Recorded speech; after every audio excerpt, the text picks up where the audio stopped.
अस्सलाम वालेकुम dear students, आपको बेटा आवाज़ आ रही है?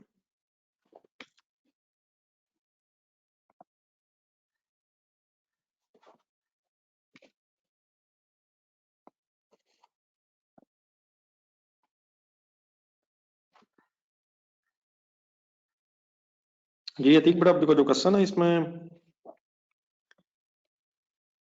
एक हमने डिसीजन लेना ना कि हम किसी आउटसाइडर से खरीदें या ना, खुद बनाएं या खरीदें। तो इस डिसीजन को लेने से पहले ये जो हमने पहले नहीं पढ़ा था, ये जरा पिछले पेज पे आइएगा, जरा क्वेश्चन नंबर 5 के नीचे, ये रिस्क ऑफ आउटसोर्सिंग। जिस तरह की बात आपने करनी है कि जो आप आउटसाइड सप्लायर है उसकी क्वालिटी क्या होगी और वो क्या टाइम पे दे सकेगा या नहीं। ठीक है अतीक। और अगर आप आउटसोर्सिंग करते हैं तो फिर 2 साल बाद क्या करेंगे और जो एग्जिस्टिंग कैपेसिटी है उसको कैसे यूटिलाइज करेंगे, इस तरह की चीजें कंसिडर करनी है। ठीक है, तो ये वाला जो है ना रिस्क ऑफ आउटसोर्सिंग, एक तो है डेफिनेटली बेनिफिट्स हैं, लेकिन बेनिफिट्स तो ठीक है आप ले लेंगे, लेकिन अगर आप आउटसोर्सिंग करेंगे तो उससे फिर नुकसानात क्या जहन में रखने हैं, क्या क्या एग्रीमेंट में फिर फाइनल करना चाहिए। ठीक है ठीक।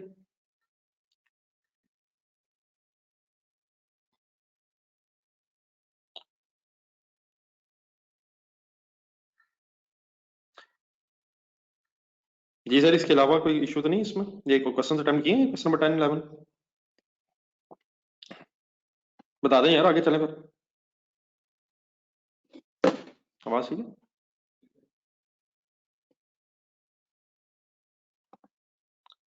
सर जी प्लीज कोई तो बता दे, कोई भी नहीं बता रहा। क्वेश्चन नंबर 10 में 11 में क्या क्या इश्यूज हैं?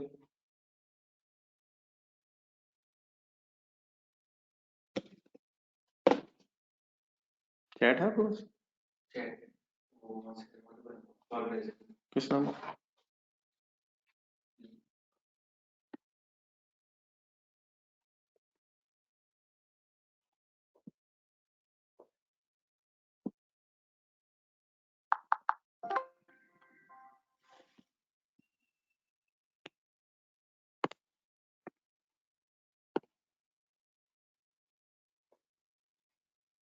ये आ रही चैट?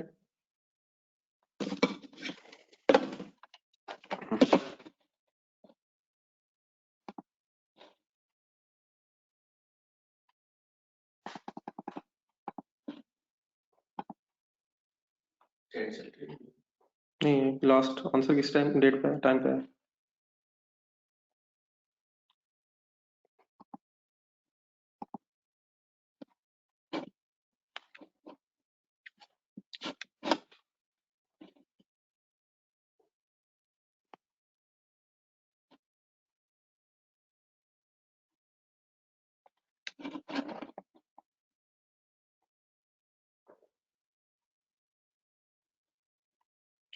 जी वो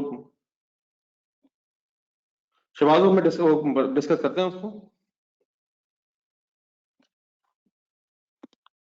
पहले जरा क्वेश्चन नंबर 10 और 11 एक मिनट जरा, जस्ट एक मिनट, सॉरी फॉर इनकन्वीनियंस। ये ना कोई बेटा इसमें सच पास अब कोई assumption सच नहीं है, वो सिर्फ आपको आपके साथ वैसे ही डिस्कस किया हुआ कि डेप्रिसिएशन को क्यों कंसिडर नहीं किया हुआ। आप उसमें अगर कोई इशू है तो वो बताइएगा। assumption सिंपली यही कि लेबर जो है वेरिएबल है, और उसके बाद जो डेप्रिसिएशन है वो क्योंकि एग्जिस्टिंग एसेट्स की है इसलिए इररिलेवेंट है। बाकी कोई आपका इशू है तो बताइएगा। पॉइंट ये है कि अगर आप कम ज्यादा ओवरहेड चार्ज करेंगे भी तो बाकी ओवरहेड जो हैं आपके अंडर ओवर अब्जॉर्ब की बेस पे फाइनल हो जाएंगे। अगर कम चार्ज होंगे या ज्यादा चार्ज होंगे, अगर आप आवर्स कम या ज्यादा यूटिलाइज करेंगे भी तो आपके जो टोटल ओवरहेड्स हैं वो सेम रहेंगे।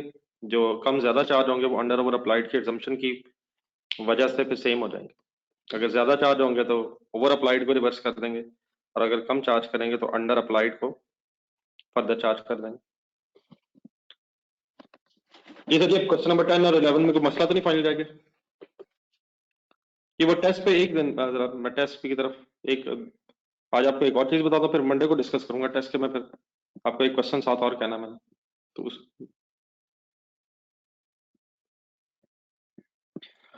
देन इस तरह कीजिएगा, आज के लिए ये रखें।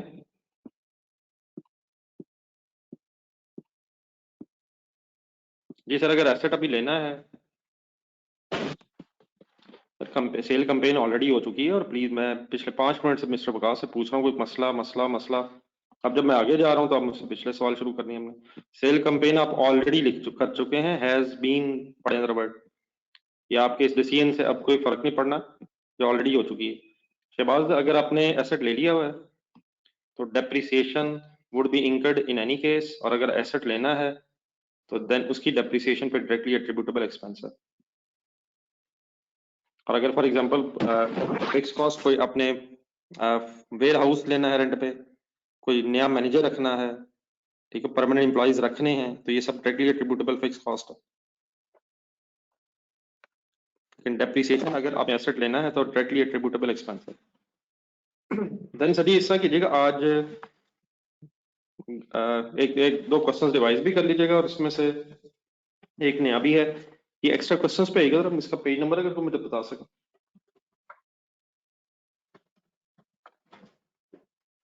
इधर आगे एक्स्ट्रा प्रैक्टिस क्वेश्चंस का एक पेज नंबर हो गया, थोड़ा सा आगे जाना।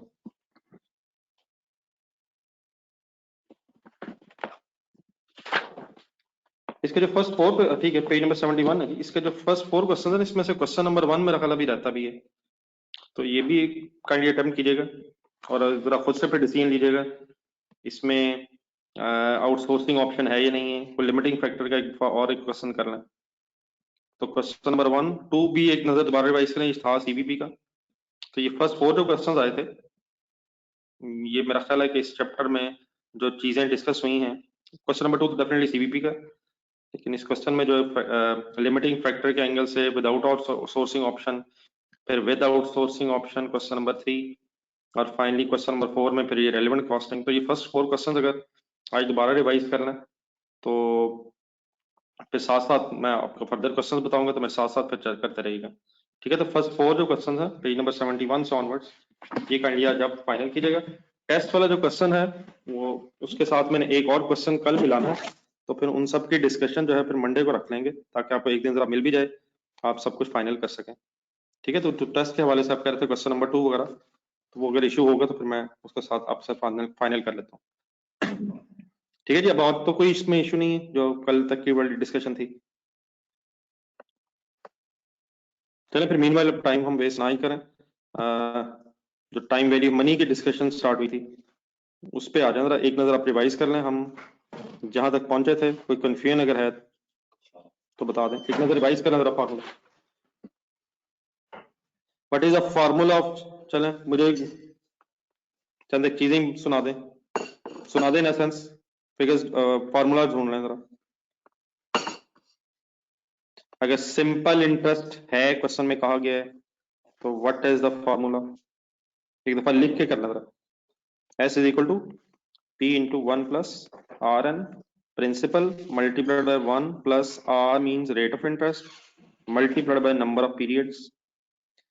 अगर कंपाउंडिंग का फॉर्मूला है और एक ही अमाउंट है जिसे आपने कंपाउंड करना है, तो principal multiplied by 1 plus r interest rate positive N.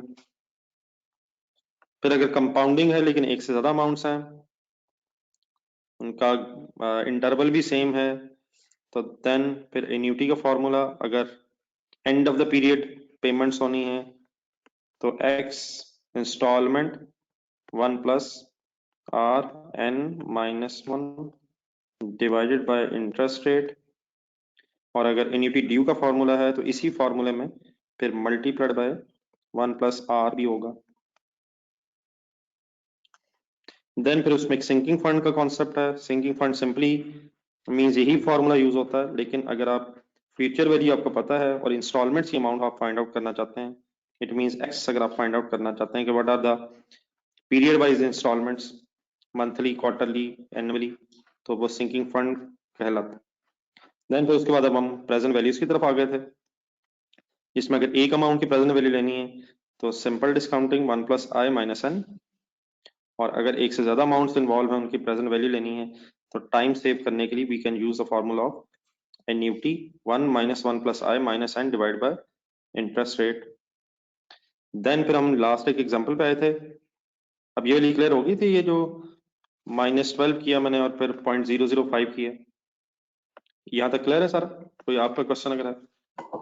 ये जरा ले लूँ मैंने, ये ऐसे ज़ाया हो जाएगी इसका टाइम। ये नीचे दे दें किसी को, ये सर कोई इशू तो नहीं अब किसी का? चले आगे फिर। चलें नेक्स्ट पेज पे ना सर। अब यहाँ से बेटा कुछ नई डिस्कशन स्टार्ट होंगी, आपने कंसंट्रेट करना है, कैलकुलेटर द्वारा रखने हाथ में। अब इन प्रेजेंट वैल्यूज की वर्किंग का डिसीजन मेकिंग में क्या यूज हो सकता है, तो आए एक छोटी सी एग्जांपल से स्टार्ट करेंगे। नेक्स्ट पेज पे, a borrower is due to repay a loan of rupees 1,20,000 in 3 years. He has offered to pay an extra 20,000 as long as he can repay after 5 years. The lender faces interest rate of 7%. Is the offer acceptable? देखिए, let's assume एक borrower है असद और lender है bank. तो कहीं इनको जरा ज़हन में रख के फर्स्ट सेंटेंस पढ़ना। असद ने पैसे उधार लिए हैं बोरोवर, और बैंक ने उधार दिए हुए हैं lender. Asad is due to pay 1,20,000 after 3 years. He has offered, Asad has offered कि मेरे से एक्स्ट्रा 20,000 और ले लीजिएगा, एज लॉन्ग एज, अगर 5 साल बाद रीपेमेंट हो जाए तो असद इज विलिंग टू पे 140,000 आफ्टर 5 years. देन वो नीचे आपको बता रहा है कि lender means bank. Bank has an interest rate of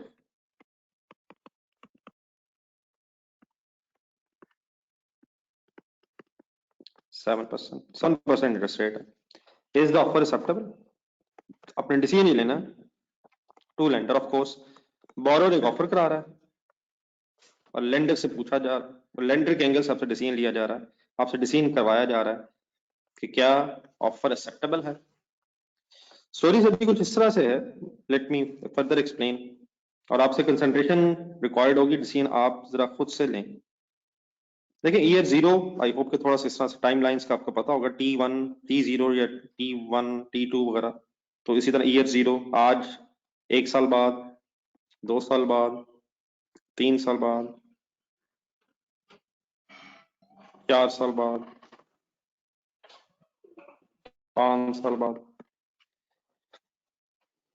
देखिए असद ने पैसे 120 देने हैं 3 साल बाद, is due to repay.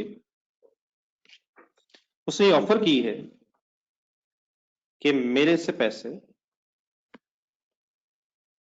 5 years बाद ले लीजिएगा और मैं विलिंग हूं 140 देने को। सबसे पहले ये बताएं, ये जो मैंने एक टाइम लाइन सी बनाई है, इससे आप एग्रीड हैं? ये जो मैंने एक्सप्लेन किया इस डेटा को, आप एग्रीड हैं इससे?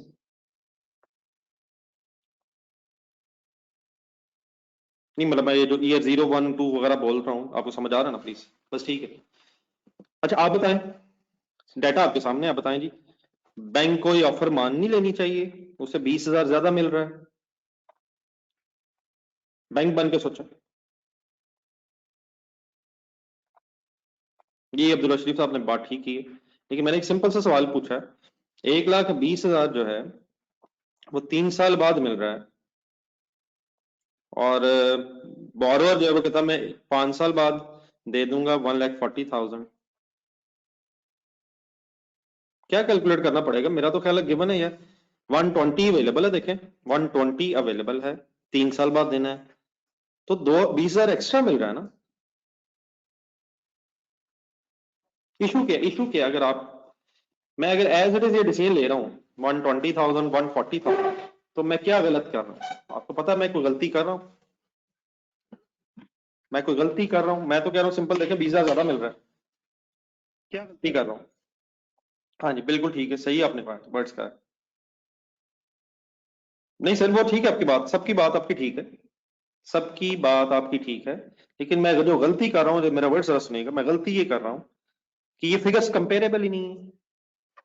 मैं कंपेयर ही नहीं कर सकता 3 साल बाद की फिगर को 5 साल बाद वाली फिगर से। These figures are as such not comparable with each other. बात मेरी ठीक है, यस नो में आंसर कर देना। बाकी ठीक है, आपकी बातें अपनी जगह ठीक है, सही कह रहे हैं आप लोग, लेकिन what is the main issue, what is the issue? These figures are not comparable because of time value of money.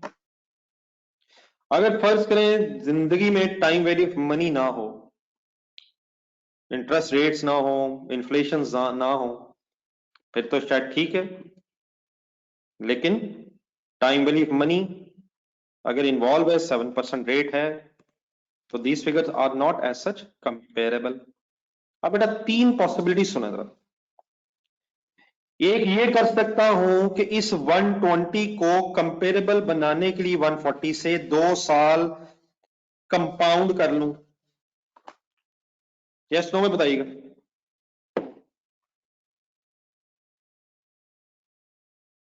2 साल में कंपाउंड कर लूं, कंपाउंड 120। एक मिनट वैसी वर्किंग लिखा जरा, बाद में फिर बताऊंगा असल में करते कैसे हैं।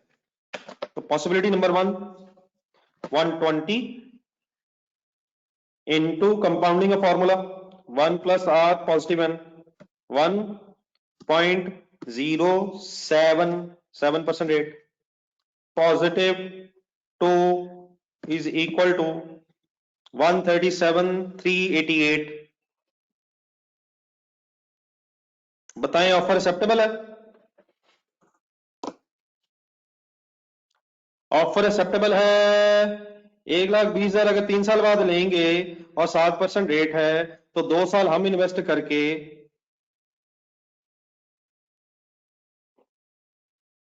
बेटा शबाज ना करिए यार, खुदा के लिए शबाज साहब ऐसे ना करें प्लीज, आपको ये पैसे 3 साल बाद मिलने हैं मिस्टर शबाज। कंसंट्रेट, एक मिनट रुकिएगा, एक मिनट रुकिएगा। आपको ये पैसे 3 साल बाद मिलने हैं, अगर आपको ये पैसे 3 साल बाद मिल जाएं तो आप इसे एज अ बैंक इसे फर्दर इन्वेस्ट कर दीजिएगा, 7% इंटरेस्ट रेट है, तो 2 साल इन्वेस्ट करेंगे ना, 5 साल करने के लिए, 3 से 5 तक 2 साल ही बनेगा। आप प्रेजेंट वैल्यू लेना चाह रहे हैं, मैं उस तरफ आता हूँ 2 मिनट बाद। मैं कंपाउंड कर रहा हूँ, 3 से 5 तक जा रहा हूँ, मुझे बता दें 2 साल इन्वॉल्व है या 3 साल। जल्दी जल्दी जल्दी।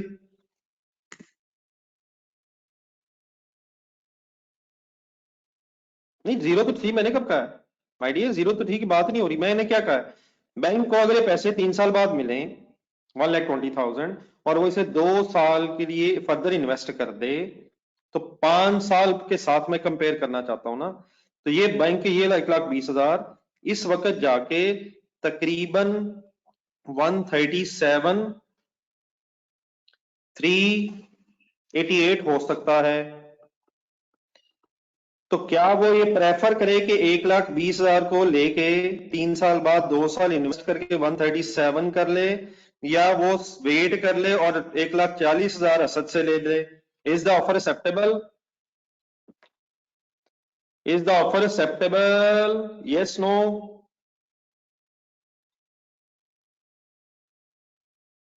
ज्यादा मिल रहे हैं, it means Asad is offering more than 7% return.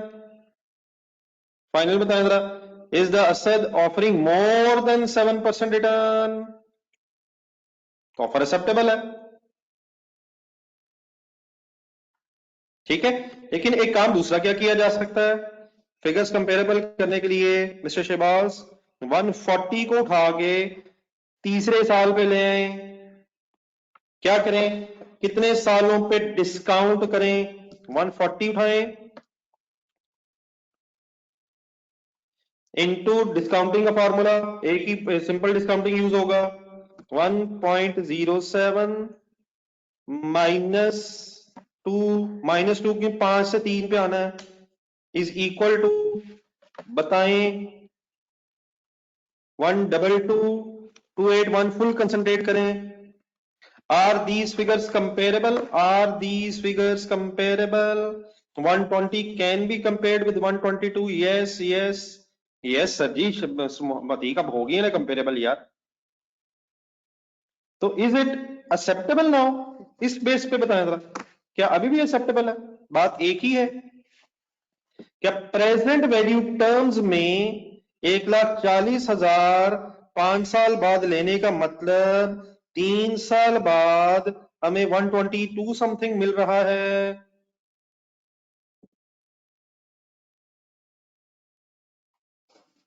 5 साल बाद 1,40,000 लेने का मतलब 3 साल बाद ये पैसे 121 के बराबर होंगे, जो 1,20,000 से ज्यादा है।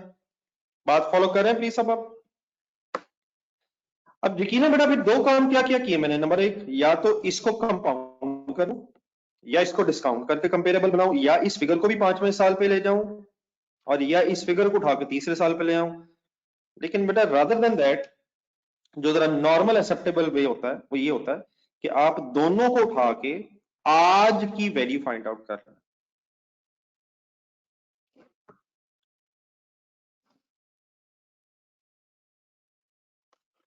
बेटा जाने दे यार, कमाल है।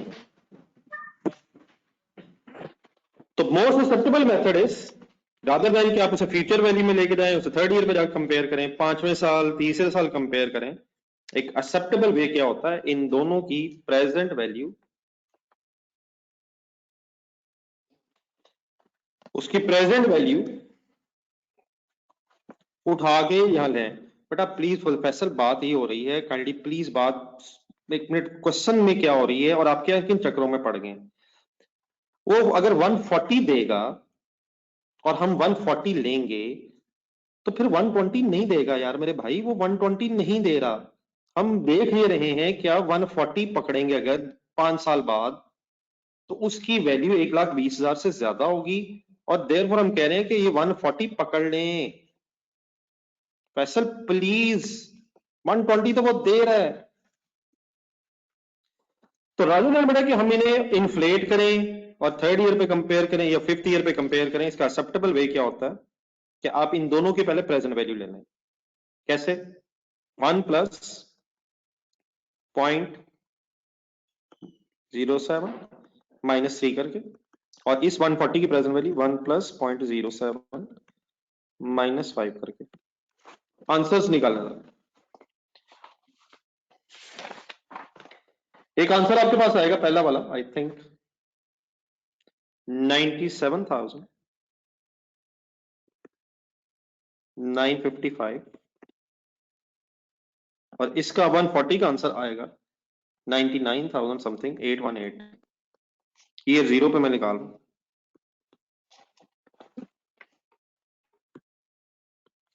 3 साल बाद 1,20,000 पकड़ने का मतलब है कि हम आज 97,955 पकड़ रहे हैं,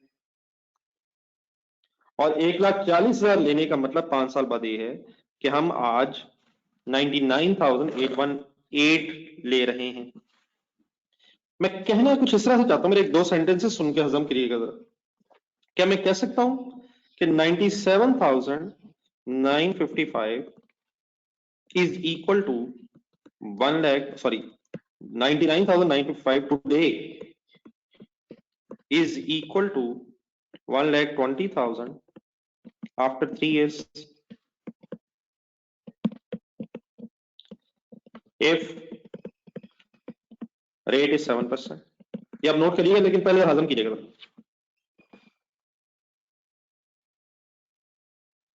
बेटा सर प्रेजेंट वैल्यू के फॉर्मूले में थर्ड ईयर से अगर आ जाना है, आप बता दें बेटा पॉजिटिव 3 होगा या नेगेटिव 3 होगा? जी सर जी, मेरा सेंटेंस ठीक है सर? क्या आज अगर आपको 97,955 मिले तो वो 3 साल बाद के 1,20,000 के बराबर है अगर 7% इंटरेस्ट रेट है? जी सर।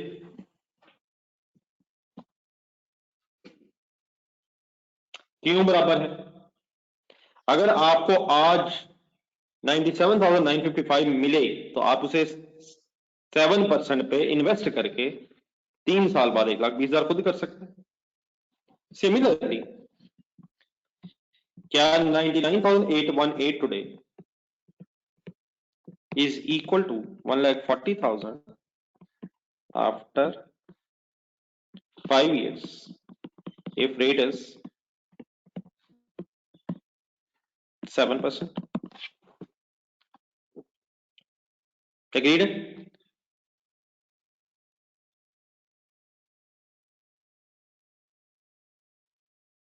लिख लें।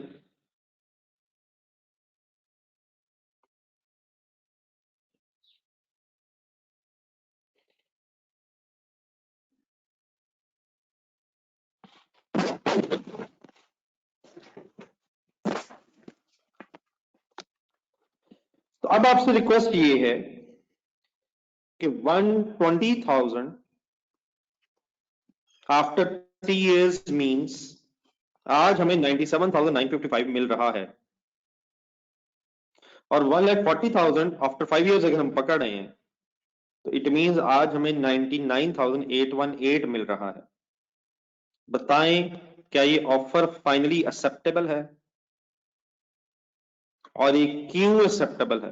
क्या प्रेजेंट वैल्यू का आंसर ज्यादा होना एक्सेप्टेबल है या कम होने की वजह से एक्सेप्टेबल है? Is the offer acceptable?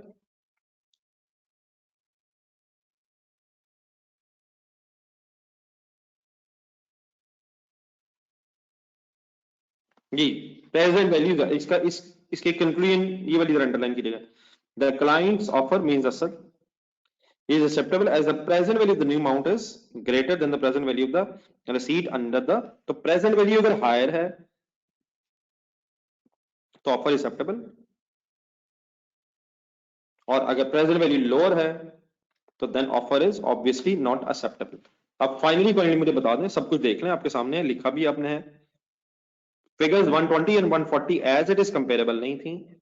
इनको कंपेरेबल बनाने का तरीका ईयर 5 पे भी हो सकता है, ईयर 3 पे भी हो सकता है, लेकिन नॉर्मल एक्सेप्टेबल ये होता है कि आज की वैल्यूज में कन्वर्ट करके सारी फिगर्स को फिर आप कंपेयर करें और अगर प्रेजेंट वैल्यू ज्यादा आ रही है तो होपफुली फिर आप लोग क्लियर हैं कि why the offer is acceptable. आज के मुताबिक अगर हमें ज्यादा पैसे मिल रहे हैं तो obviously we should accept the offer. ठीक है सर, फाइनली ओके है सर? नोट भी कर लिया, जरा बता दीजिएगा, मैंने जरा बता के दूसरी एग्जांपल स्टार्ट करनी। जी मिस्टर असद, मिस्टर फैसल,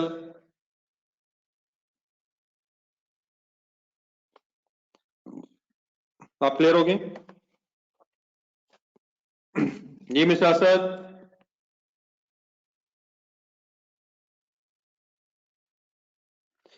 जी बढ़िया, नेक्स्ट एग्जांपल करें। ये सब कुछ आपको अगर साथ साथ ही नोट रखेंगे तो बेहतर है।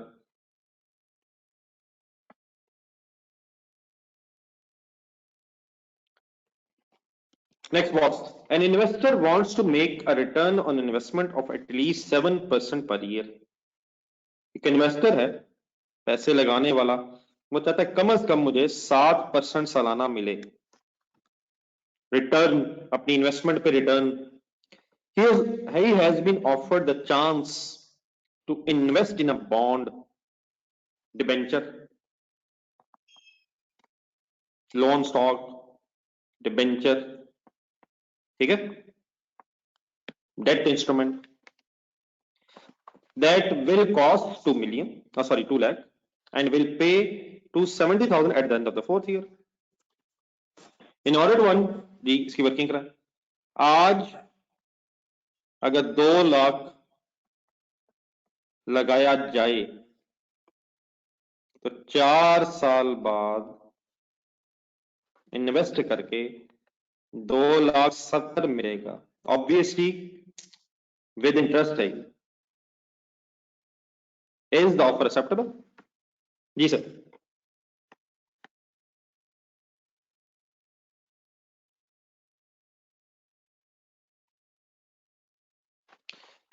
ना सर, ऐसे फैसला थोड़ी हो सकता है। क्या 2 लाख और 270 को देख के बस हम कहते हैं ठीक है 70,000 इंटरेस्ट मिल रहा है? तो आप इस तरह तो ना करें। वंस अगेन इन फिगर्स को कंपेरेबल करने की, लग तो रहा है ज्यादा, लग तो रहा है ज्यादा, लेकिन क्या उतना ज्यादा है जितना कम से कम हम चाहते हैं? कैसे पता चलेगा?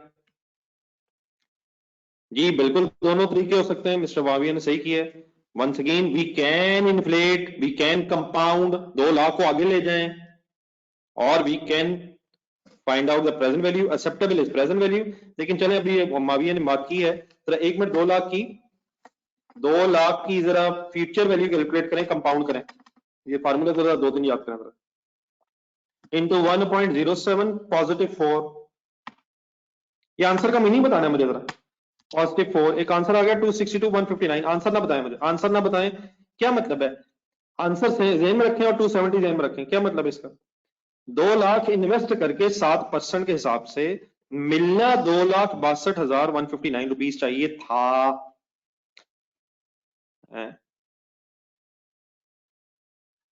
क्या ज्यादा मिल रहा है इस बॉन्ड पे?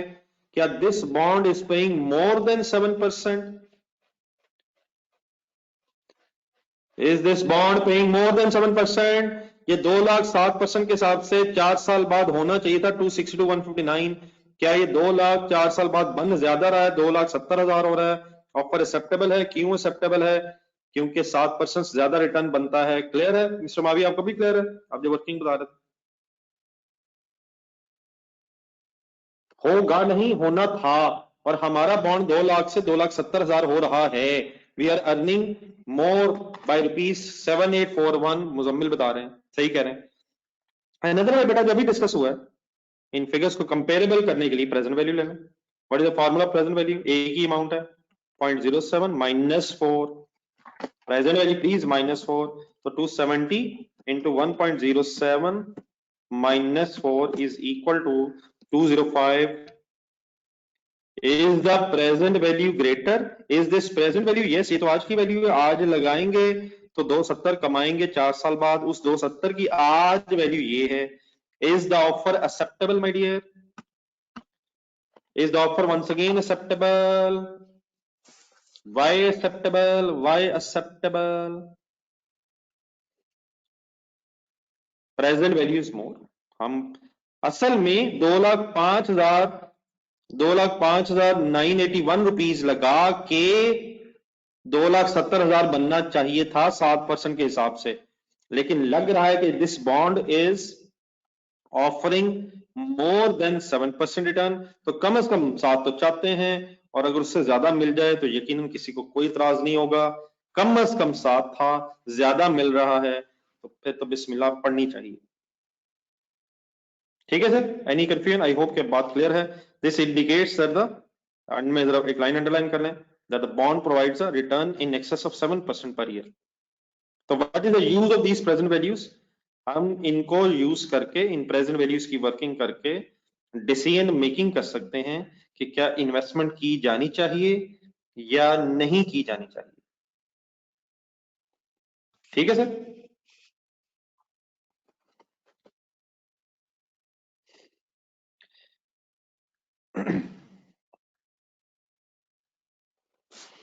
देन माय डियर, इसके बाद जो मैंने चंद एक बातें करनी है, इसके लिए आपको जरा रजिस्टर खोलना पड़ना।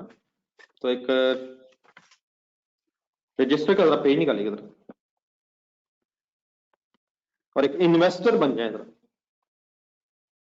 सिनेरियो 1, देखिए सपोज बेटा एक प्रोजेक्ट है जिसमें आज 100 मिलियन कैश लगा के, क्रेडिट करके, इन्वेस्टमेंट करके, आउटफ्लो करके, कैश आउटफ्लो करके, आप 1 साल बाद 110 का इनफ्लो अचीव कर सकते हैं।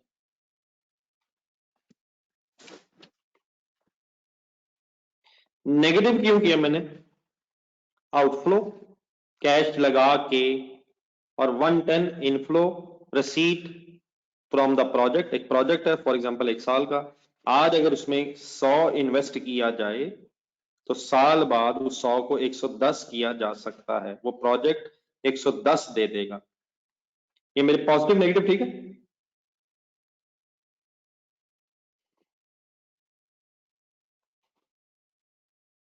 अच्छा जी, पॉजिटिव नेगेटिव ठीक है सर।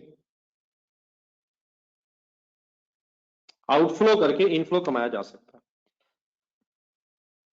फॉरगेट अबाउट एक सेकंड के लिए इंटरेस्ट रेट। इंटरेस्ट रेट एक मिनट छोड़ दें। आप मुझे ये बता सकते हैं कि क्या हम कुछ कमा रहे हैं? क्या ये हमारा प्रोजेक्ट कुछ कमा रहा है? अमाउंट बताएं जी। ऑब्वियसली 10 कमा रहा है, 10 कमा रहा है। लेकिन मेरा ये फिगर है, एक साल बाद ये है, ये आज की 100 फिगर है और ये एक साल बाद है। एक मिनट इसकी प्रेजेंट वैल्यू लें जरा, और let's assume interest rate is 10%।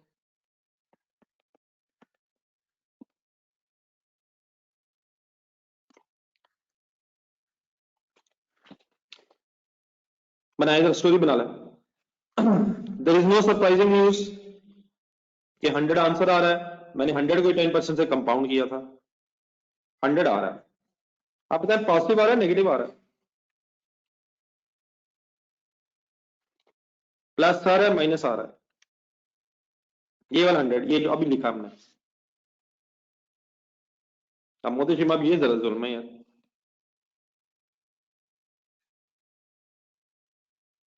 Positive आ, अब क्या मैं कह सकता हूं ये जो 100 है, पहला वाला नेगेटिव 100 है, ये प्रेजेंट वैल्यू ऑफ आउटफ्लोज है। और ये जो दूसरा 100 ये वाला है, ये प्रेजेंट वैल्यू ऑफ इनफ्लोज है। ये ठीक है मेरे लफ्ज? अब 100 तो आज ही है, 100 ऑलरेडी प्रेजेंट वैल्यू आ जाए, लेकिन ये जो दूसरा 100 है ये प्रेजेंट वैल्यू ऑफ इनफ्लोज है। 100 negative is present value of outflow, आज आउटफ्लो करना था, और इनफ्लो की प्रेजेंट वैल्यू भी 100 है। आपने एक लफ्ज सुना होगा अपनी जिंदगी में, NPV. NPV means net present value. Net present value is the difference between present value of outflows and present value of inflows. बताएं मेरी एनपीवी क्या आ रही है, मेरे इस प्रोजेक्ट की एनपीवी क्या आ रही है? 0।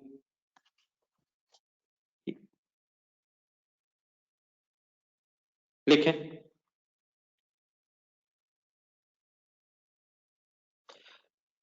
मेरा एक क्वेश्चन सुने,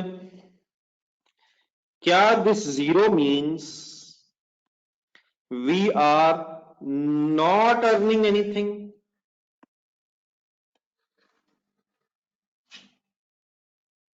क्या this 0 means we are not earning anything in this project? डर क्यों रहे, डर क्यों रहे? बिस्मिल्लाह पढ़े, जो दिल करता है आंसर बताएं। सोचे, लेकिन सोच के, ये मतलब हवा में नहीं। नहीं बेटा, ये अली ये क्या वर्ड्स हुए? जी अब्दुल्ला शरीफ, आपने बिल्कुल ठीक कहा सर। ना करें सर, अब ये तकरीबन सवाए अब्दुल्ला शरीफ साहब के हर एक का आंसर, बल्कि राय मुतारिक साहब भी मुझे सही लग रहे हैं, और एक दो लोग और भी हैं, लेकिन मेजोरिटी का बेटा जो आंसर है, छोड़ दें छोड़ दें, ठीक है बेटा ठीक है, बिल्कुल ठीक है। अब सही आना शुरू हो गया, लेकिन मेरी बात सुने जरा। क्या वी आर अर्निंग समथिंग? क्या we are earning something? Yes we are earning something यार। 100 110 हो रहा है आफ्टर 1 ईयर। क्या this project is earning something? क्या this 0 means project is not earning anything, या this 0 means project is earning exactly 10%?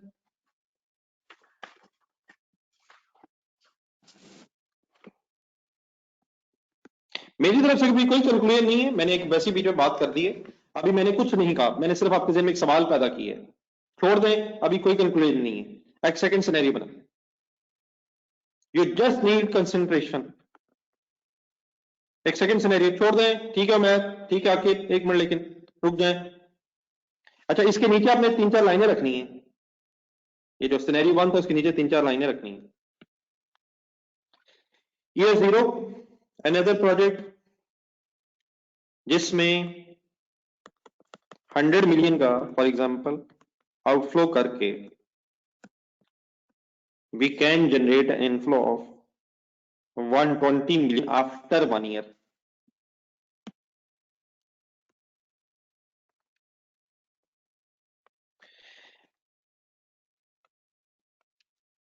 लेकिन once again after 1 year है, figures comparable ठीक है, वापस से इंटरेस्ट रेट रिक्वायर्ड वही है 10%। हम कम से कम 10% इंटरेस्ट रेट चाहते हैं, -1। सॉल्व करें, आंसर बताएं, राउंड अप कर लीजिएगा।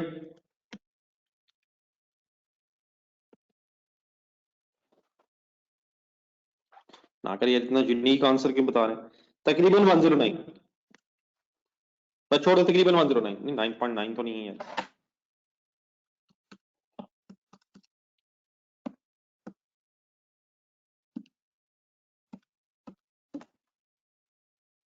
109 तकरीबन, छोड़े।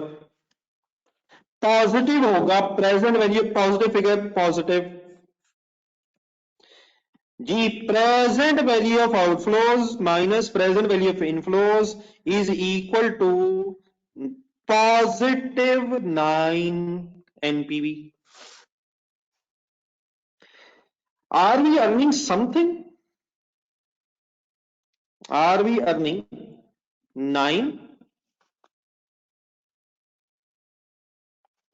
Are we earning something? 20 जो आप कह रहे हैं वो तो फ्यूचर वैल्यू में वी आर अर्निंग 20, लेकिन आंसर 9 आ रहा है, ये क्या हो रहा है? थर्ड सिनेरियो से ये जो भी हो रहा है इसको छोड़ दें। थर्ड सिनेरियो, अनदर प्रोजेक्ट में भी जिसपे 100 आउटफ्लो करके आप 108 कर सकते हैं, एक साल बाद 108 हो जाएगा।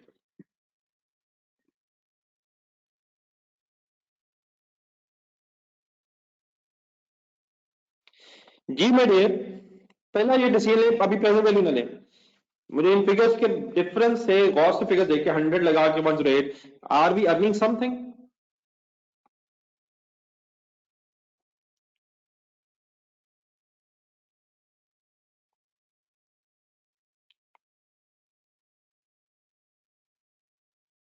ये बाद में ले लीजिएगा Abdul sahab. Are we earning something? नहीं, छोड़ दे 8, छोड़ दे 8 तो मैटर नहीं करता, ठीक है। वी आर अर्निंग समथिंग, ठीक है 8, ठीक है। आर वी अर्निंग समथिंग, अब ये ध्यान रखिएगा बेटा। उमर प्लीज अपनी हमको जादू तो सीख नहीं रहे। अब पेरेंट ली का मतलब नजर आ रहा, नजर आ रहा, अब क्या करें? जी विकास साहब, आर वी अर्निंग नथिंग? विकास साहब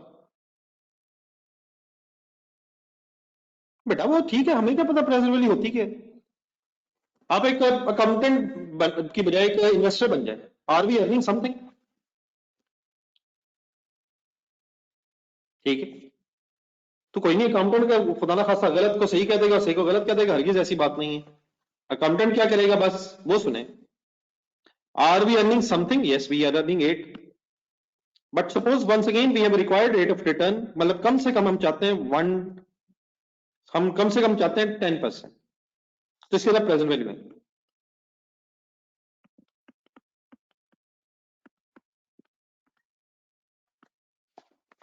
आंसर आएगा आपके पास approximately 98। 98 will be called as present value of inflows. 100 is called as present value of outflows. Difference नहीं, difference between outflows and inflows will be called as NPV. It is present values. Present value of outflow minus present value of inflow is equal to NPV.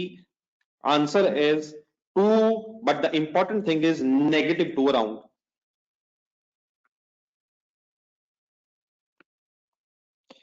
Ji mister mayor as well as everybody else, ये NPV आ रही है 2, we are earning nothing.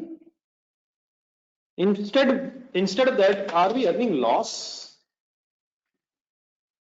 ना sir, ना sir, ना sir, जज्बाती हो रहे हैं सर, नहीं, धोखा खा रहे हैं। और माय डियर, धोखा खा रहे हैं, धोखा खा रहे हैं आप लोग, ना करें, यस यस नहीं बनता, लॉस नहीं बनता, उमैर, धोखे में है हम।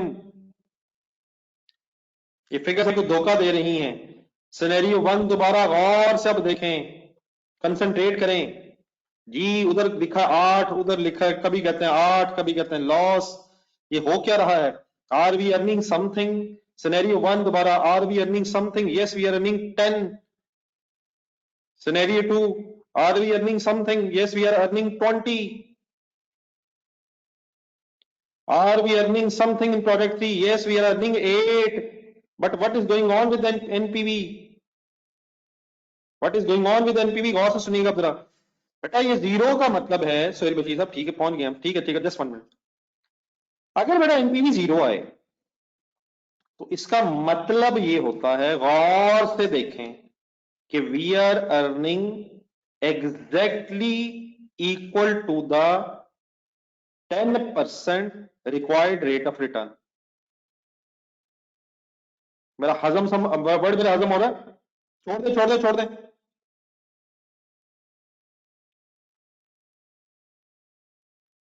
मेरे वर्ड हजम हो रहे हैं, प्लीज सिर्फ ये बताइए यस नो में। इस जीरो का मतलब ये है कि we are earning exactly equal to 10%। 110 को जब हमने 10% से किया तो दोबारा 100 आ गया। तो this zero doesn't means we are earning nothing. This zero means we are earning exactly equal to the rate we are using for discounting. हम एग्जैक्टली 10% कमा रहे हैं। पॉजिटिव अगर आंसर आए, हिम्मत हिम्मत, are we earning something? Yes we are earning 20। लेकिन अगर प्रेजेंट वैल्यू लेके पॉजिटिव आंसर आए तो उसका मतलब we are earning more than 10% जिसपे हम डिस्काउंटिंग कर रहे थे। और अगर आंसर नेगेटिव आ जाए तो are we earning something? Yes we are, but this something is less than 10%। तो answer if answer is zero, ना कर यार आकिब, हम एक्स्ट्रा 10 कमा रहे हैं, उसकी प्रेजेंट वैल्यू 9 है। ना करें ना करें ना करें ना करें ना करें ना करें, कंसंट्रेट करें। हम एक्स्ट्रा 10 कमा रहे हैं साल बाद, लेकिन उस 10 की आज प्रेजेंट वैल्यू 9 एक्स्ट्रा है। जी माय डियर, जीरो दोबारा सुन ले एक minute, final. Zero means we are earning exactly equal to 10% in this case. Positive NPV का मतलब क्या होगा? We are earning more than 10%। और नेगेटिव एनपीवी का मतलब क्या है? We are earning less than 10%। ये मेरे वर्ड समझ आते हैं फाइनली? अब यस नो में फाइनल आंसर देना। तो कंफ्यूजन अब रह गई है तो प्लीज वो भी पूछ लें, और अगर कंफ्यूजन नहीं है तो एक सेंटेंस लिखें। इस पहले सिनेरियो के नीचे एक सेंटेंस लिखें। NPV zero means, this zero means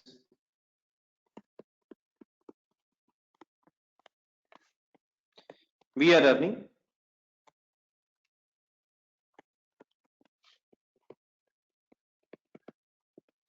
exactly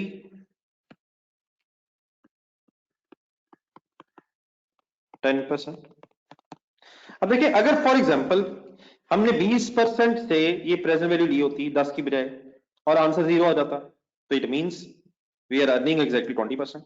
अगर हमने 15% से वर्किंग की होती और आंसर जीरो आ जाता, तो the project is earning exactly 15%। तो जिस रेट से आंसर जीरो आ जाए, दैट रेट, इसका मतलब ये होगा जिस रेट से आंसर ऑफ एनपीवी जीरो आ जाए, इसका मतलब होगा कि हम उतने रेट को कमा रहे हैं, उतना रेट हमारा प्रोजेक्ट हमें रिटर्न कर रहा है। ये मेरा वर्ड ठीक है?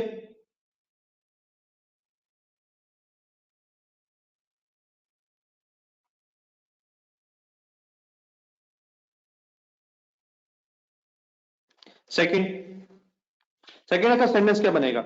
अगर एनपीवी पॉजिटिव आ जाए तो positive NPV means we are earning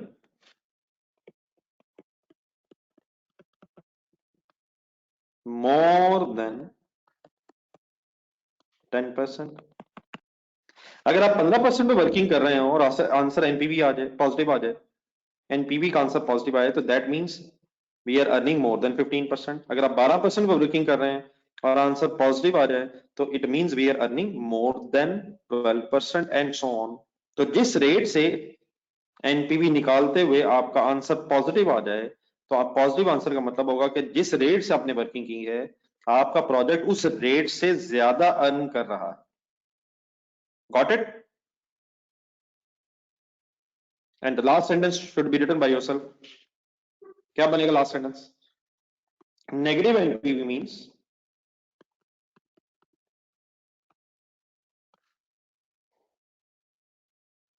we are earning less than 10%। ठीक है, ठीक है।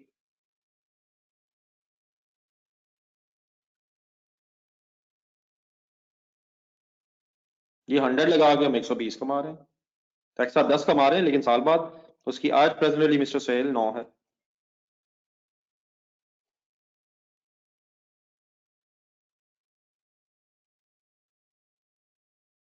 10% के हिसाब से 100 को 110 होना चाहिए था, लेकिन 100 120 अगर हो गया तो 10 एक्स्ट्रा है, लेकिन साल बाद, विच मीन्स उस 10 की प्रेजेंट वैल्यू फिर आज 9 है। ठीक है सर, ये please final. More than, less than, equal to, ये समझ आ गया?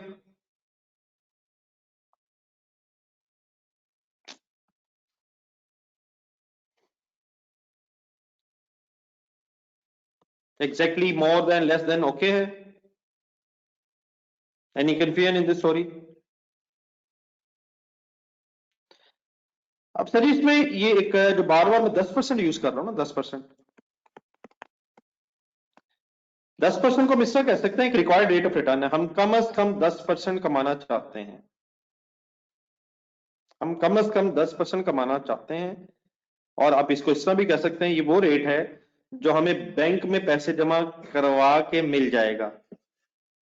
मतलब 10% तो हमें बैंक वाले ही ऑफर कर रहे हैं, हम ये सोच रहे हैं कि क्या ये पैसे बैंक में रखवा के 10% इंटरेस्ट लें या किसी प्रोजेक्ट में इन्वेस्ट करें। अगर आप प्रोजेक्ट 1 में इन्वेस्ट करना चाहते हैं, तो प्रोजेक्ट 1 में इन्वेस्ट करने का कोई खास फायदा नहीं है। वो प्रोजेक्ट 1 आपको 10% रिटर्न ही दे रहा है। प्रोजेक्ट 3 जो है उसमें भी इन्वेस्ट करने का कोई फायदा नहीं है। वो प्रोजेक्ट आपको रिटर्न दे तो रहा है, लेकिन 10% से कम दे रहा है। तो इस मेहनत का क्या फायदा? इससे बेहतर कि आप बैंक में इन्वेस्ट कर दें, बैंक में रखवा दें, क्यों मेहनत करें। नंबर 2 में ये हो रहा है कि अगर बैंक में रखेंगे तो वो तो 10% दे रहा है, और अगर हम प्रोजेक्ट नंबर 2 में पैसे लगाएं तो वो प्रोजेक्ट क्योंकि 10% से ज्यादा रिटर्न जनरेट कर रहा है, इसलिए हमें बैंक में अब नहीं रखना चाहिए, हमें प्रोजेक्ट नंबर 2 में लगाना चाहिए, प्योरली ऑन फाइनेंशियल टर्म्स। तो आप मुझे बता सकते हैं कि हमें एक प्रोजेक्ट कब एक्सेप्ट करना चाहिए? जब एनपीवी 0 हो, पॉजिटिव हो या नेगेटिव हो? किस प्रोजेक्ट को एक्सेप्ट करना चाहिए?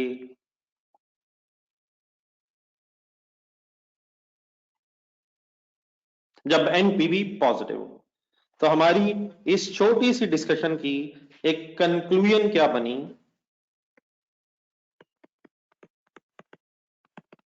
Accept that project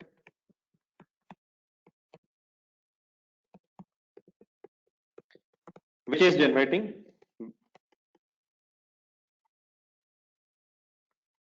which has a positive NPV. Project में इन्वेस्टमेंट करना चाहते हैं आप, और इन्वेस्टमेंट से पहले एक डिसीजन ले लें। अगर पॉजिटिव एनपीवी आ गई है तो then accept the project, accept the project which has positive NPV. Even अगर वो इक्वल भी है तो तब भी शायद कोई इंसेंटिव ऑफ मेहनत नहीं है। इंसेंटिव ऑफ मेहनत कब होगा? जब कम से कम रिक्वायर्ड रेट ऑफ रिटर्न से पैसे ज्यादा कमाए जा सकते हो। आई होप के कोई अब कंफ्यूजन नहीं रह गई है। जिन हजरात ने कुछ थोड़ा बहुत पूछा भी बीच में था, मेरा ख्याल है everything is now addressed I think. कोई है स्टिल मसला तो बता दो।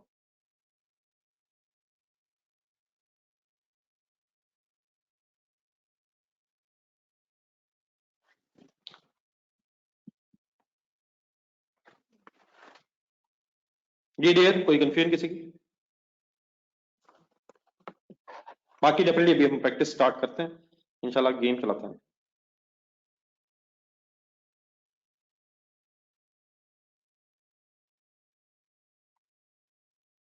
जी सर जी, अभी हम इंशाल्लाह बात खोलेंगे। ये जो इंटरेस्ट रेट बैंक का होता है, ये दो चीजों का कॉम्बिनेशन होता है, ये इंशाल्लाह बात आगे जाके बढ़ाएंगे। और inflation and bank rate of return.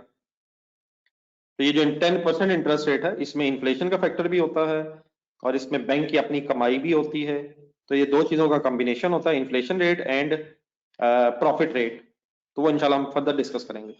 तो ये अगर आप कभी बिजनेस न्यूज सुने, अखबार में पढ़ें या सुने, तो आपको पता चलेगा जब इन्फ्लेशन बढ़ती है, इन्फ्लेशन रेट्स बढ़ते हैं, तो बैंकों के इंटरेस्ट रेट्स भी अकॉर्डिंगली इंक्रीज हो जाते हैं। जी वो फिर अभी और वर्ड आ रहे हैं, पहले जो वर्ड आ चुके हैं। जी अतीक साहब चले आगे।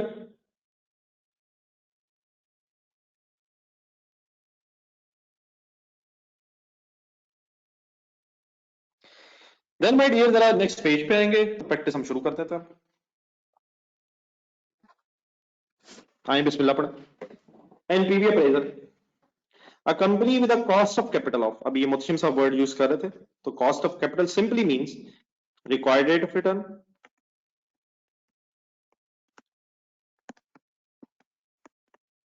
और required rate of return means bank rate of return. कम से कम तो हम उतना चाहेंगे जो बैंक ऑफर कर रहा है। तो required rate of return is 10%। Simply on other words ये डिस्काउंट रेट है जिससे प्रेजेंट वैल्यूज आएंगी या कंपाउंडिंग होंगी। तो required rate of return is considering investing in the project with the following cash flows. मैंने अभी एग्जांपल सिर्फ ईयर 0 और ईयर 1 पे ली है, उसने जरा डाटा बढ़ा दिया है, कोई इशू वाली बात नहीं है। वर्किंग करें, फिलहाल किसी फॉर्मेट के चक्कर में नहीं पड़ना, सब कुछ इंशाल्लाह डिस्कस करेंगे। आपसे रिक्वेस्ट है कि जरा कंसंट्रेशन का लेवल बढ़ा के थोड़ी सी प्रैक्टिस कर लें। ईयर 0 पे अगर 10,000 मिलियन लगाया जाए तो ईयर 1 पे 6,000 और ईयर 2 पे 8,000 के इनफ्लोज एक्सपेक्टेड हैं, positive figures. But these figures are as such not comparable. इसकी भी 6,000 की भी प्रेजेंट वैल्यू लें और 8,000 की भी लें, figures are different, we can not use annuity. 1 plus 0.1 minus 1, 1 plus 0.1 minus 2। तो 6,000 की प्रेजेंट वैल्यू जरूर कैलकुलेट कीजिएगा।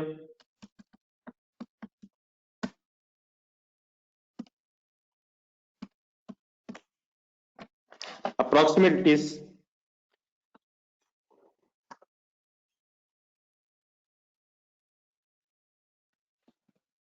59, का फिगर करने की आती 1.1 सॉरी 5,000 6,000 इंटू 1.1 XY माइनस 1। तो 5945 5454 55 5455। अब पॉजिटिव फिगर की अगर आप बेटा प्रेजेंट वैल्यू लेंगे तो पॉजिटिव आएगी, इनफ्लोज की आउटफ्लोज की, इंटू 1.1 माइनस 2। तो 6612, ठीक है जी। देन बेटा these are, this is present value of outflow और ये दो figures are present value of inflows.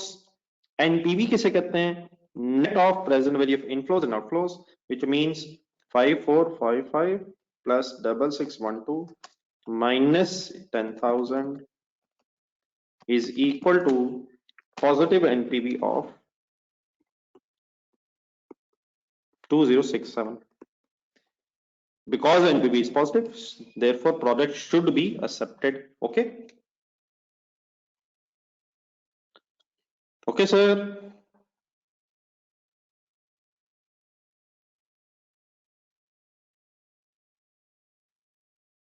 जी मैं अगर आप करना चाहे तो कर लें, और मैं साहब अगर एनपीवी जीरो में आप इन्वेस्ट करना चाहते हैं तो कर लें, लेकिन आपको मेहनत करने का क्या फायदा, क्योंकि अगर बैंक भी 10% दे रहा है और आपका प्रोजेक्ट भी 10% कमा रहा है, तो शायद बेहतर नहीं है कि हम बैंक में पैसे रख दें और फिर सुबह दोपहर शाम सिर्फ अल्लाह ताला की इबादत किया करें, purely in financial terms my dear.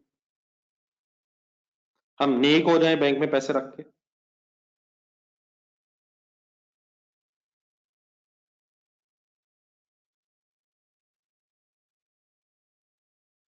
तो आई होप कि मेरी बात उतनी ही समझ आई है जितनी मैंने समझाने की कोशिश की है। ठीक है ना, हम नेक हो जाएंगे।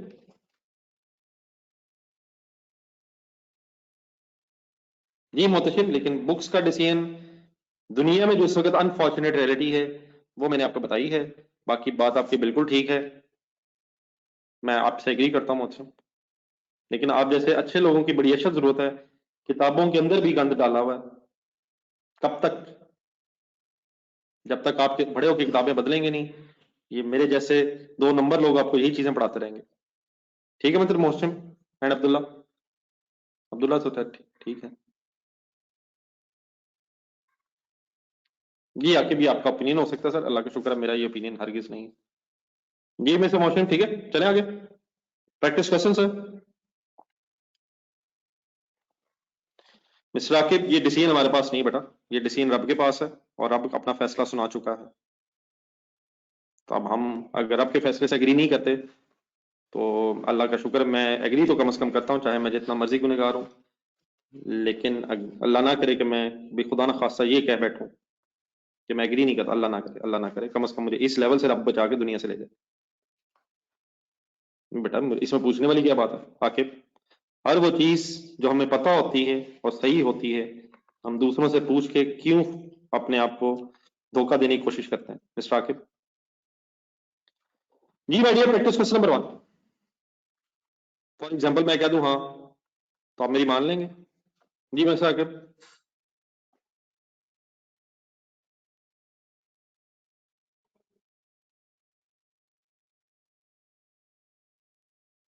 तो बस ठीक है, फिर इसका मतलब आपको सही पता है। तो मेरे कहने में कहने से सर जी कुछ नहीं होता। जी अब्दुल्ला शरीफ, बात आपकी शायद इस वजह से, क्या इंटरेस्ट के साथ पाकिस्तान चल रहा है? वैसे मिस्टर अब्दुल्ला शरीफ, बात आपने ठीक की है कि इंटरेस्ट के बगैर तो पता नहीं पाकिस्तान नहीं चल सकता, क्वेश्चन मार्क तो आपने लगा दी है। लेकिन मेरा सवाल यह है कि क्या इंटरेस्ट के साथ चल रहा है पाकिस्तान?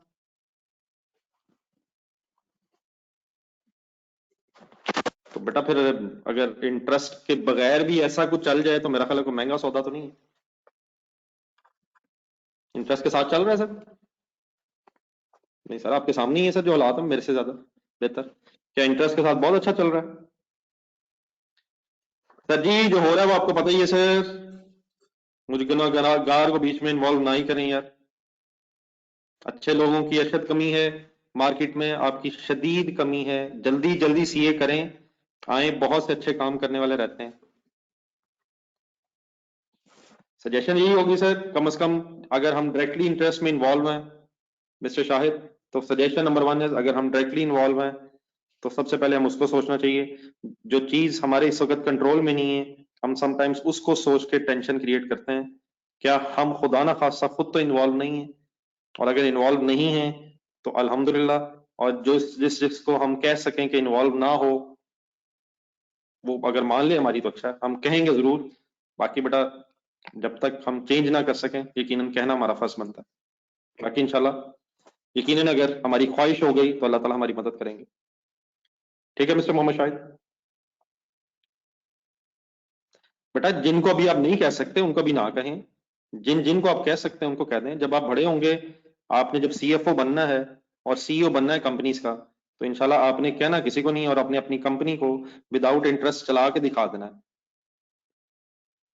तो फिलहाल आपके वो कंट्रोल में नहीं है। मुझे पूरी उम्मीद है कि आपने पूरी स्ट्रगल करनी है और आपने कहना कि मैं इंशाल्लाह एक ऐसी कंपनी बना के दुनिया को दिखाऊंगा जो विदाउट इंटरेस्ट चलती है। और ये कोई ऐसी बात नहीं है, अनफॉर्चुनेटली हमने मान ली है, Japanese companies Honda limited without interest चल रही है। तो अगर होंडा लिमिटेड जापानीज कंपनी चल सकती हैं, तो हमारा तो रब पे ईमान है, यकीनन हम चला सकते हैं अगर हम मेहनत करेंगे। तो यकीनन फिलहाल हम, तो जितनी यकीनन हमारे पास इस वक्त कैपेसिटी है, यकीनन हमें उसकी कोशिश करनी है। और जो चीजें इस वक्त हमारे बस से बाहर हैं, हमने उनको भी एक्सेप्ट नहीं करना है, उनकी कोशिश, उनको चेंज करने की ख्वाहिश रखनी है। और इंशाल्लाह जैसे ही अल्लाह ताला ने हमें तौफीक देनी है, तो हमने उनको भी चेंज करना है। ठीक है sir, my dear, I think the message is loudly clear sir. क्या ये आपके दिल की आवाज है जो मैंने कही है?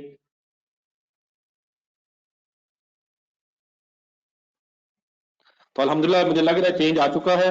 हमने अल्हम्दुलिल्लाह इंटरेस्ट छोड़ दिया है, हम डायरेक्टली इन्वॉल्व नहीं है। और जो लोग हमारे इर्द गिर्द डायरेक्टली इन्वॉल्व हैं, उन्हें हम इंशाल्लाह जरूर रिक्वेस्ट करेंगे, वो भी हमारी बात मान लेंगे।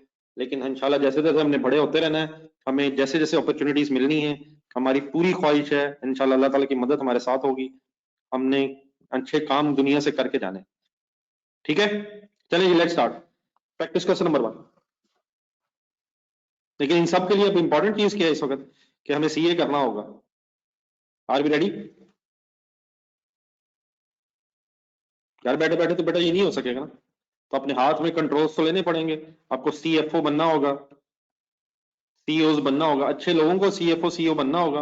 वरना मेरे जैसे लोग इस वक्त CFO CEO बने हुए हैं, जिन्हें कभी टेंशन नहीं होती इंटरेस्ट लेके। चलिए let's start sir. Company is considering whether to invest in a new item of equipment costing 53,000 to make a new product.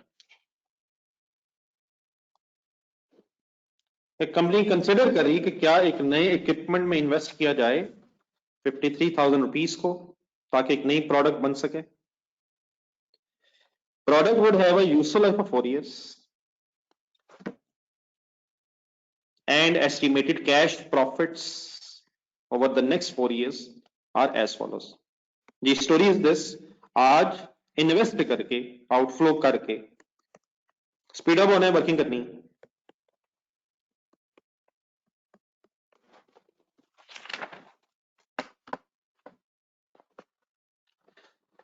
हम ईयर 1 में 17,000, ईयर 2 में 25,000, ईयर 3 में 16,000 और ईयर 4 में 12,000 रुपीज इंशाल्लाह बचा लेंगे। Required rate of return last time में लिया हुआ है, एनपीवी अपनी निकालनी है गैप 11% पे। अब ये परसेंटेजेस यूज करते हुए मिस्टेक ना हो, 11% मींस हो जाएगा 1.11। जी माय डियर, मैं भी वर्किंग कर रहा हूं, आप भी करें, स्पीड अप हो जाए।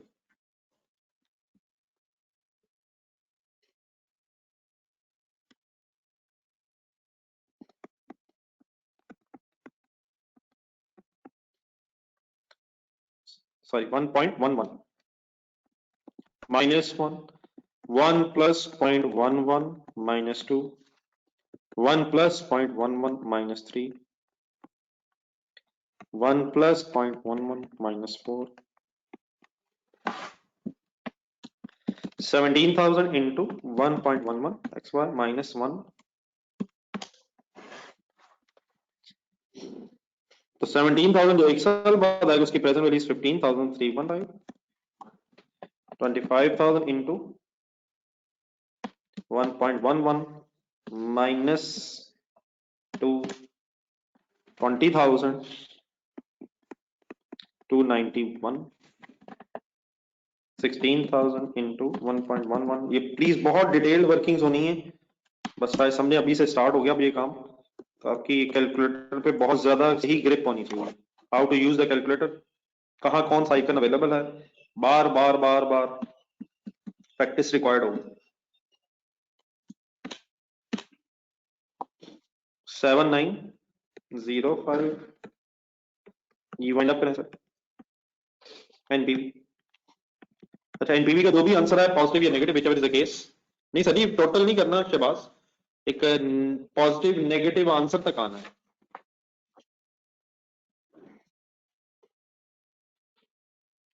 आई थिंक डबल टू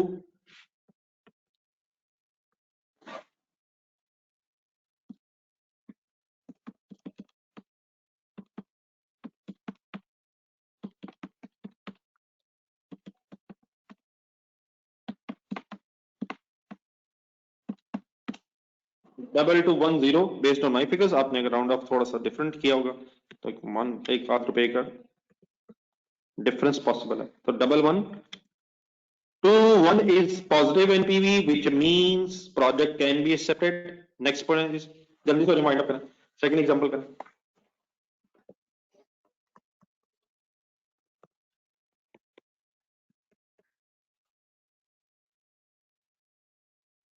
$65,000 लगा के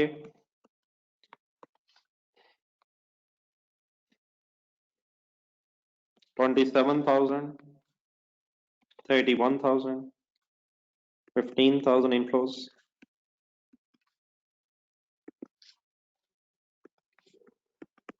1 plus 0.08 minus 1 minus 2 minus 3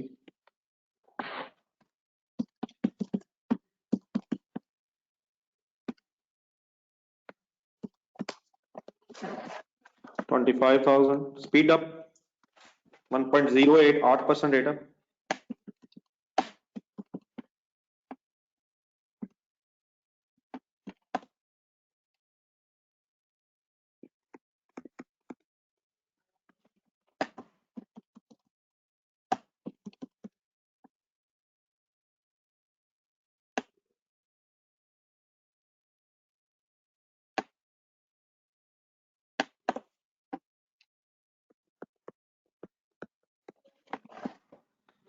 जी डियर नेगेटिव बनेगा शायद। अच्छा इसको ना सिर्फ कैलकुलेटर पे सॉल्व नहीं करना, इसको प्रेजेंट करना प्रॉपर, मतलब मींस फिगर्स थोड़ी सी एक्सप्लेन करनी है। तो नेगेटिव एनपीवी बनती है 1515 आई थिंक। बहरहाल eight the end of the day concept should be clear. सब लोग इकट्ठे हैं, चलते रहे, अभी हैं 10 मिनट, 10-12 मिनट आए।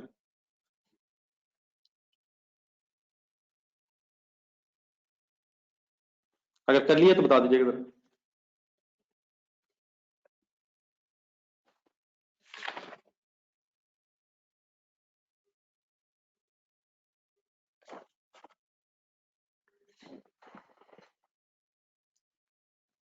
कोई लिख रहा तो बता दें।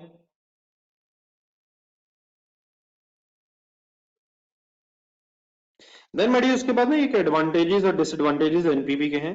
अभी हम इस पोजीशन में नहीं है कि हम इनको पढ़ सकें, इनको फिलहाल पेंडिंग इसलिए कर दें, जरा पहले पूरी डिस्कशन हो जाए एनपीवी। एक और फिर कॉन्सेप्ट होता है आईआरआर, तो इनकी जब हम डिस्कशन कंप्लीट कर लेंगे तो इंशाल्लाह फिर इसको थ्योरेटिकली भी पढ़ेंगे। एक दो नंबर का इसमें theoretically there is a possibility को एडवांटेजेस डिसएडवांटेजेस, लेकिन असल में वो आईआरआर के साथ एक कंपैरिजन है, तो पहले आईआरआर भी पढ़ना जरूरी है इसके लिए। तो इसको भी रहने दें, आप जरा नेक्स्ट पेज पे आ जाएं। एन्यूटीज एंड परपेचुटीज। इस वक्त जो अब एन्यूटी की बात हो रही है ये प्रेजेंट वैल्यूज के एंगल से है, तो इट मींस इसका फॉर्मूला वही है 1 plus I 1 minus 1 plus I minus N divide by interest rate.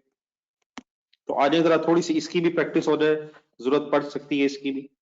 तो एक पहले तो ये सारी स्टोरी है ऐसे ही, मतलब सिंपली इसका कॉन्सेप्ट बारल क्या है ये जहन में होना चाहिए कि अगर एक से ज्यादा अमाउंट्स इन्वॉल्व हैं, सेम अमाउंट्स हैं और गैप भी सेम है अमाउंट्स के दरमियान, तो we can use formula of annuity rather than wasting time by using the formula of discounting again again and again. तो एक छोटी सी वर्किंग से जरा दोबारा शुरू कर लें, आपके जहन में सही तरह रिफ्रेश हो जाएगा। ये क्वेश्चन कर लें, बाकी बीच में तो एक्सप्लेनेशन था। तो calculate the present value 50,000 per year eight the end of each year for the 3 years. तो कहानी 1 मिनट जरा जल्दी से अप्लाई करना। पहली बात छोटी सी, जैसे इंस्टॉलमेंट की अमाउंट उठानी होती है पर पीरियड, और फॉर द 3 इयर्स है 9% रेट है। वाइंड अप करना 1 minus 1 plus 0.09 minus 3 divided by 0.09। देख लें आंसर क्या आता है। जी ठीक है शबाज साहब। 126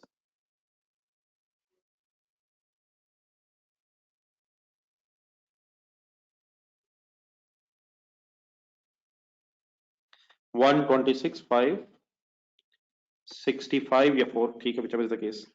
एक एग्जांपल और लिखी हुई है दरमियान में। What is the present value of a cash flow for a product if the cash flows are 60,000 each year for year 1 to 5? एक छोटा सी चीज यहां जरा नोट कीजिएगा। अब यकीनन ये एडवांस में भी हो सकती है, स्टाल के शुरू में भी और एंड में भी, लेकिन अगर इंफॉर्मेशन ना हो, इफ छोटा सेंटेंस लिखना जरा, if no information then assume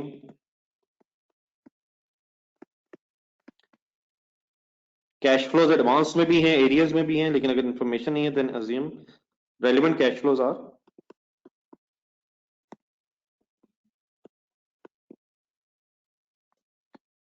at the end of each period। By default फिर एरियर्स में कंसिडर करेंगे आप, अगर इंफॉर्मेशन नहीं है तो 60,000 अगर है, 5 साल हैं, बहरहाल अगर आप, क्योंकि ये लीज से रिलेटेड बातें हैं तो शायद आपके जहन में आ जाए, अगर ये एडवांस में होता तो पहला 60 अलग हो जाता, फिर बाकी 4 रह जाते, तो वो इशू तो कोई नहीं है। लेकिन अगर क्वेश्चन साइलेंट है तो by default the cash flows are at the end of each respective year. तो अगर हम 60,000 वाली ईयर समझ ले रहे हैं तो 1 माइनस 1.09 माइनस 5 सॉरी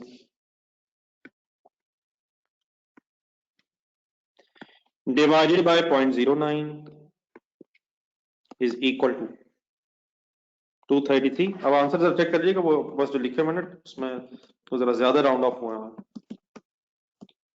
तो आप उसी तरह ही करें जिससे आप यूज हो।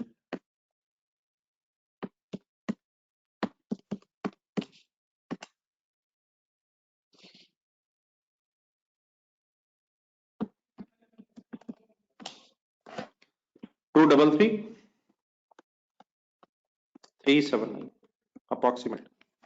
आइए एक प्रैक्टिस क्वेश्चन करना।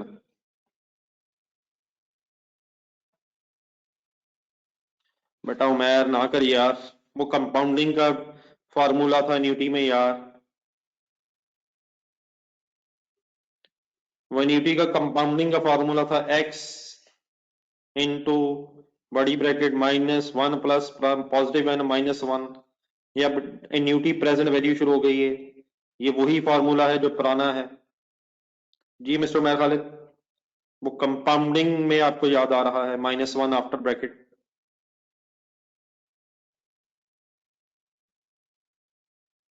ठीक है मिस्टर उमैर, तो 1 माइनस से स्टार्ट होता है यार। जी डियर, प्रैक्टिस क्वेश्चन नंबर 1।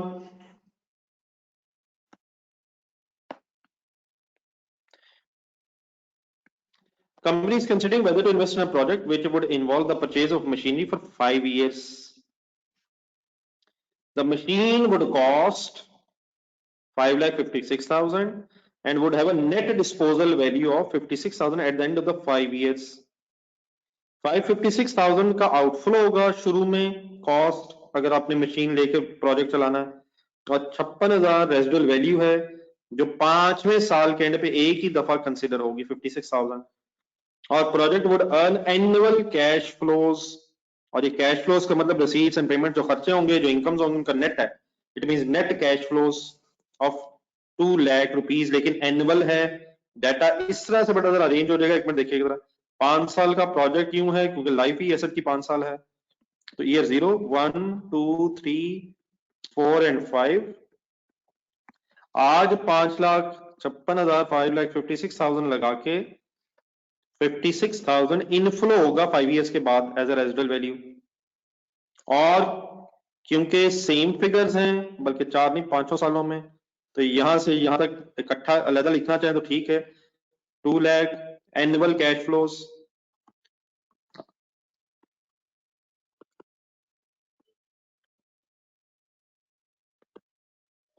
तो अब करें क्या,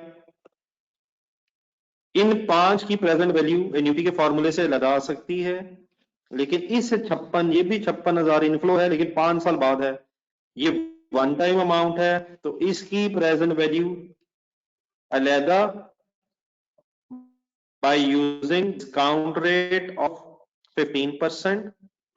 डिस्काउंटिंग के फॉर्मूले से एक अमाउंट है -5 करके, और ये अमाउंट क्योंकि इक्वल है, एक से ज्यादा है, इक्वल है, और गैप एक साल का है, तो we can use the formula of annuity with this 2 lakh rupees. तो 2 lakh 1 minus 1 plus 0.15 minus 5 divided by 0.15। Follow किया प्लीज सबने? अगर एक अमाउंट है तो उसकी प्रेजेंट वैल्यू अलहदा आ जाएगी, और अगर एक से ज्यादा अमाउंट्स हैं, सेम है, इक्वल है, तो हम एन्युटी का फॉर्मूला यूज कर सकते हैं। वाइंड अप करके उठिएगा, टाइम है।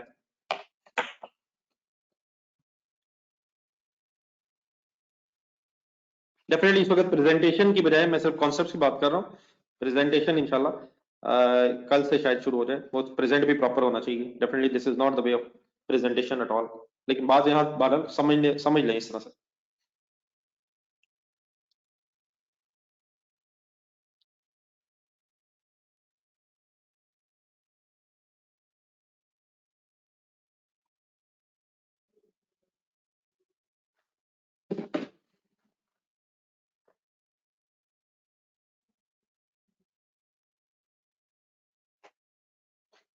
ये इसको अगर आप सॉल्व करके बता रहे हैं तो thanks a lot. 1 plus 15% rate, 1 plus 15 minus 5 minus 5 minus 1 divided by 0.15 into 2 lakh is equal to 670 431 56,000 into 1.15 minus 5 27841 और finally NPV is net NPV finally. देखिए अब ये सिर्फ प्रेजेंट वैल्यू इनफ्लोज है, ऊपर मैं फिर -556 निकाल माइनस करके आई थिंक 142 273 पॉजिटिव बनेगा।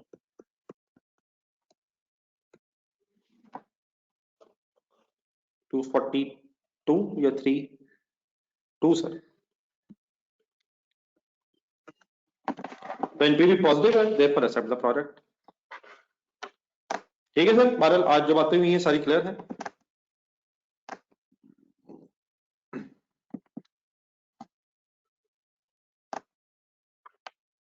तो इंशाल्लाह बेटा ये डिस्कशन इंशाल्लाह कल यहीं से स्टार्ट करेंगे।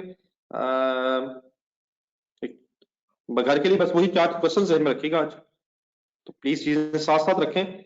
इंशाल्लाह कोशिश करेंगे कि पुरानी चीजें नई चीजें बीच में मिक्सअप रहें, भूलें ना कहीं। तो इंशाल्लाह कल दोबारा यहीं से मुलाकात होगी। अल्लाह हाफ़िज़।